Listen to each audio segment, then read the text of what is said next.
All right, welcome back, Algebra 2. So factor by grouping next, okay?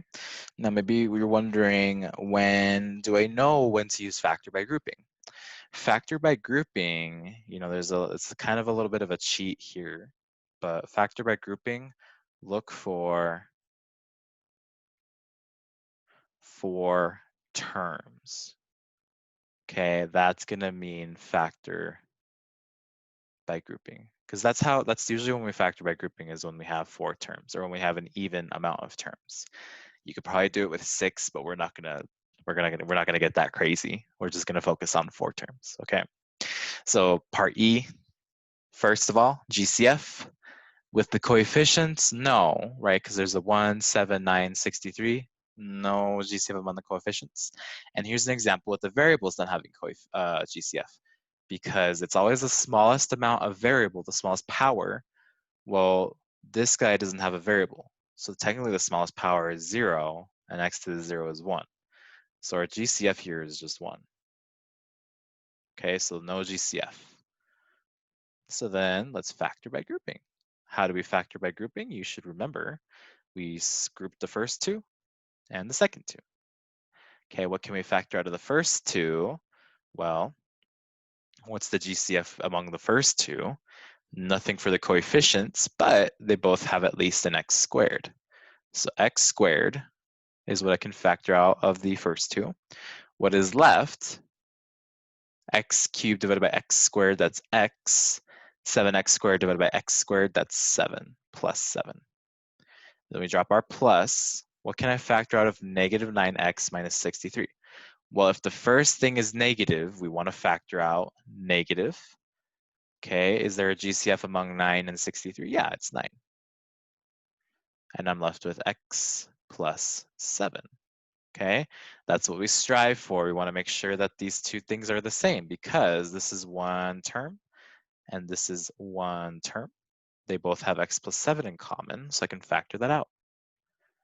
So x plus 7, and I'm left with x squared minus 9.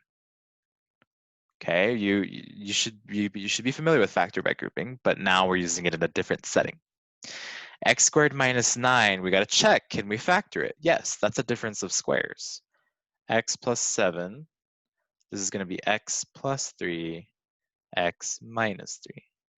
And here is our factored form. And it's completely factored, right? Because each of these are linear. These are all power of 1, 1, 2, 3. Adds back up to our original degree. That rhymed. Okay, next up. Okay, again, first step always, GCF. Okay, what is our GCF here? Between 32 and 2, looks like we can factor out a 2.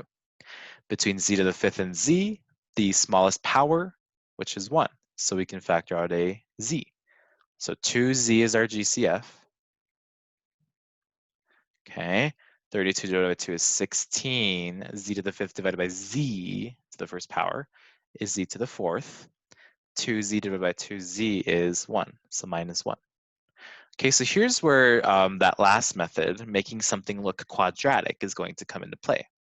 Now, I have a 4th degree polynomial, and I don't really know what to do with that, because it's just the 4th, it's 4th degree. Not really sure. We haven't really talked about that yet. But let's think about how we can maybe rewrite this a little bit. Well, if this reminds you of anything, whenever there's 2 terms, we usually think of difference of squares, a squared minus b squared. But normally I'm used to seeing this as a 2. Well, then what if we rewrote it like this? 2z. Is there something that I could square to get 16z to the 4th minus, or sorry, 16z to the 4th? Yeah. What do I square to get 16? That's 4. Z, what do I square to get 4? Squared. Minus 1 squared, right? 1 squared is 1. Oh, if I just if I ignore this for a second, and since 1 squared is 1, we'll just ignore the squared for a second. If you just ignore what's inside there, that looks like x squared minus 1. Oh, and then x squared minus 1 is x plus 1 times x minus 1. Oh, we know how to factor something like that. So now we made it look like that. Let's factor it, right? We'll factor it the same way. So 2z parentheses. So instead of x squared minus 1, I have a, a void squared minus 1, a big blob squared minus 1. So this is blob plus 1, blob minus 1. Oh, but what was under the blob? That was 4z squared. So let's replace our blob with 4z squared. Okay. Okay, that was originally 4z squared. So then I can factor it that way. 4z squared plus 1, 4z squared minus 1. Okay, that's how we can factor stuff like that. Kind of for a second, make it look like it's a quadratic, pretend like it's a quadratic, factor it how you're used to, and then kind of return to reality, replace it with with that little, get rid of the blob, get rid of the ignoring it, and go back to where we were. Okay, so we're still not done. We have to check and make sure that these are still factorable or not. 4z squared plus 1. Notice that this is a square and that's a square. So this is a sum of squares. We don't have anything for that. We know that we can't actually factor those. So this is going to stay as 4z squared plus 1. What about 4z squared minus 1? That is the difference of squares, right? So that we can think about as 2z squared minus 1 squared. So then using our difference of squares formula, 4z squared plus 1, we get 2z plus 1, 2z minus 1. And then boom, we are done. Okay, let's make sure that our degrees add back up. 1, 2, 3, 4, 5, right? Because these are all degree 1 right here. Okay. Now this is kind of a more confusing problem, a more difficult one, because we had to not only make it look a little quadratic, but then also apply the difference of squares a few times. Okay, so don't stress too much about this one. Let's try again with this part G. Okay, first step always is to look for a GCF. Okay, for 40 and 36, it looks like a GCF for the coefficients is 4. What about our variables? Smallest power is x to the first, so just x. So let's factor out a 4x. What are we left with? X to the 5th divided by x, that's x to the 4th. X cubed divided by x, that's going to be x squared, but then 40 divided by 4, that's minus 10. So minus 10 x squared. X divided by x, that is 1. 36 divided by 4, that is 9, so plus 9. Okay, so now here again we have this 4th degree polynomial that we really don't know what to do with. Well, let's try that thing we did earlier again, right? Let's try to make this look a little quadratic. All right, so 4x, carry our GCF down. Now notice our first one, and this is the pattern you want to look for if you have 3 terms and it's a 4th degree.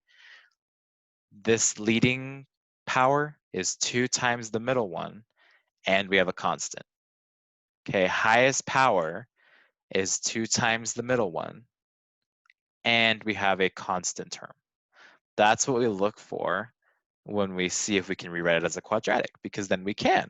Because let's see, I can write this as x squared minus 10 x squared plus 9. Okay, so then if I blob out my x squared, blob, something squared minus 10 something plus 9.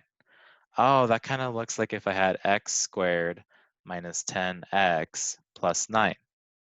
You know how to factor something like this. That's going to be x factors of 9 that add up to negative 10. That's x minus 1, x minus 9. Okay, but underneath our blob is x squared. So 4x blob minus 1, blob minus 9. But then, like I said, underneath our blob was x squared. So throw our x squared back in there.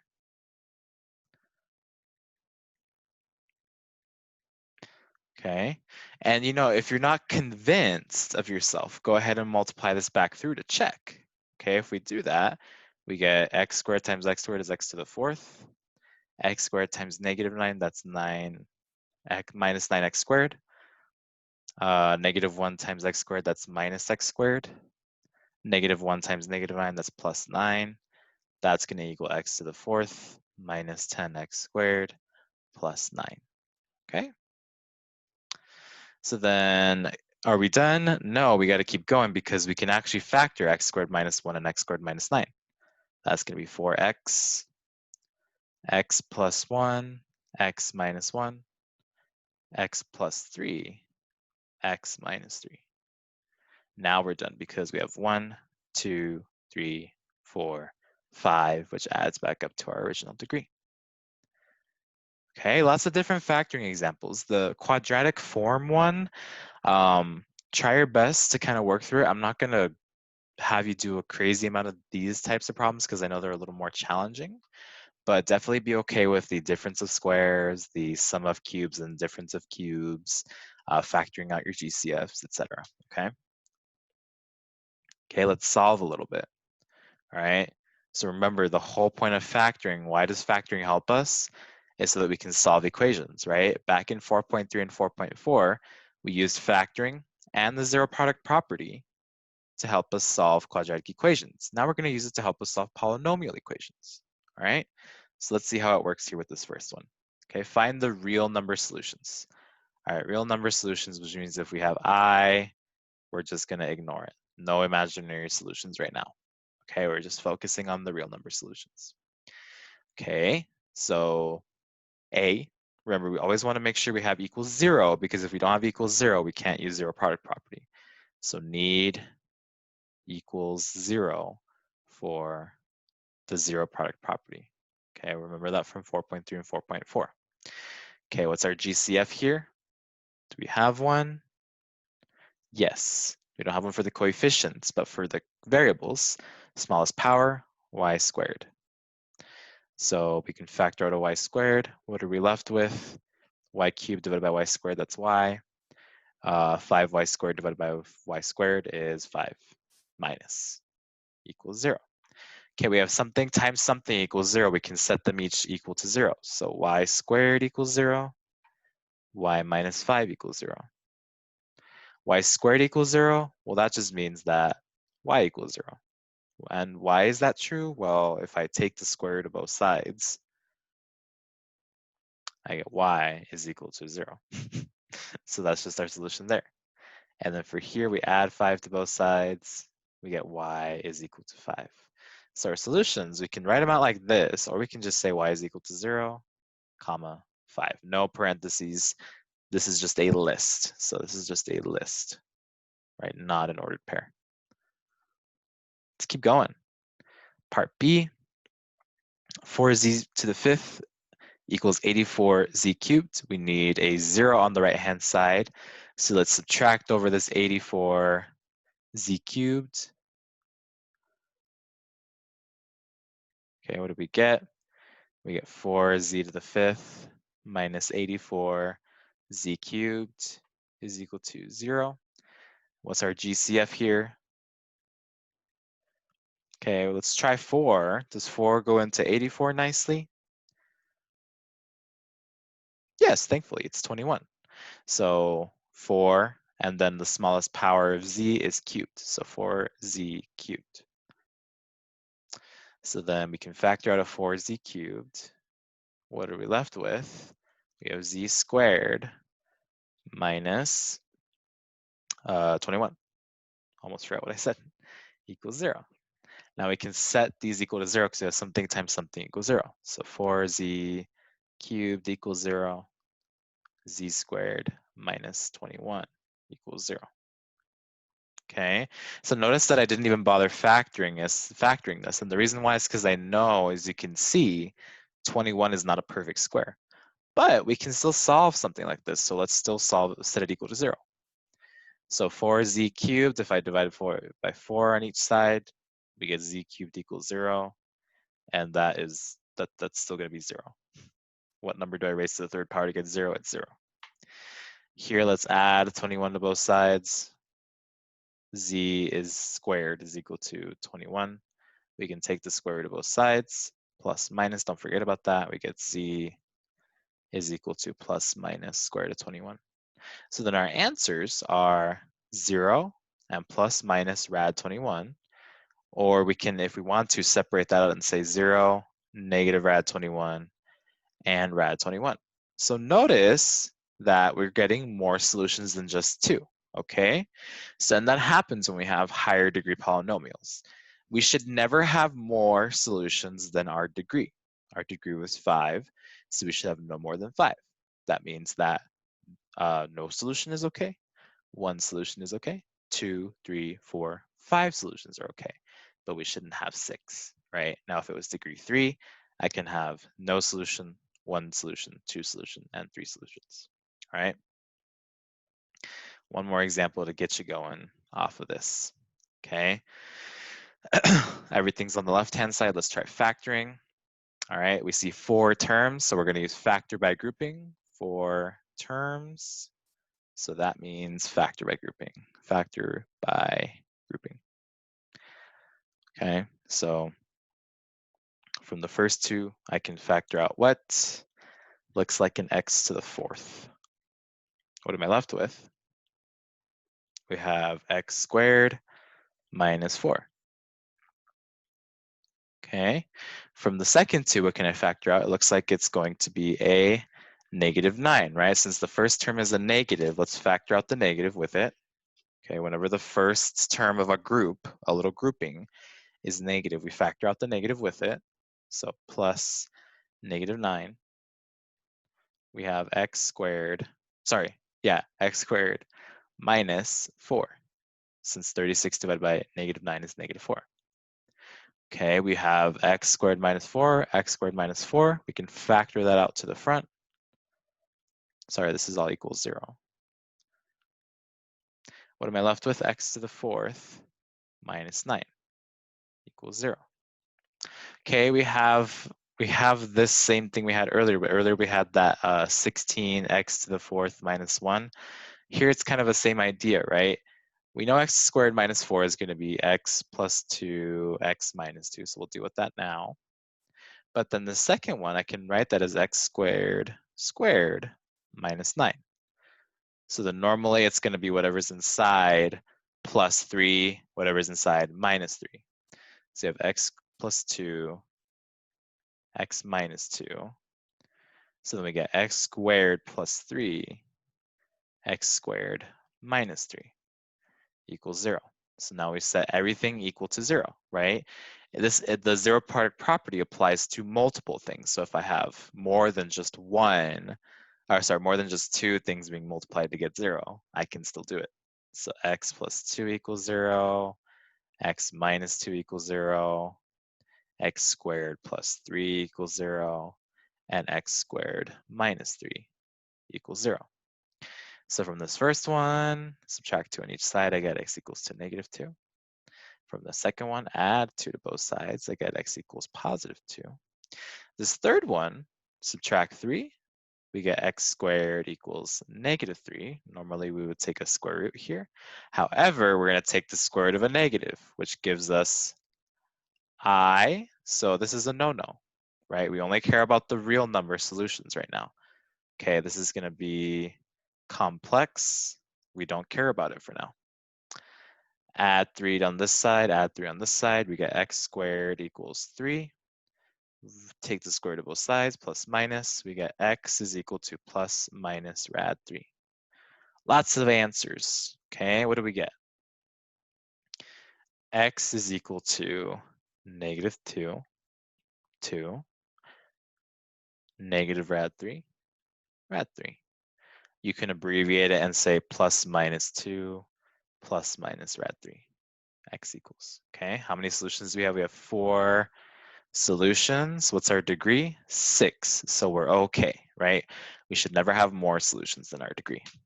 All right, you guys, hopefully that sounds okay. We're gonna practice this quite a lot on Tuesday, since you're watching this on Monday, hopefully. So we'll practice this quite a bit on Tuesday, and then we'll go into something a little bit different, okay?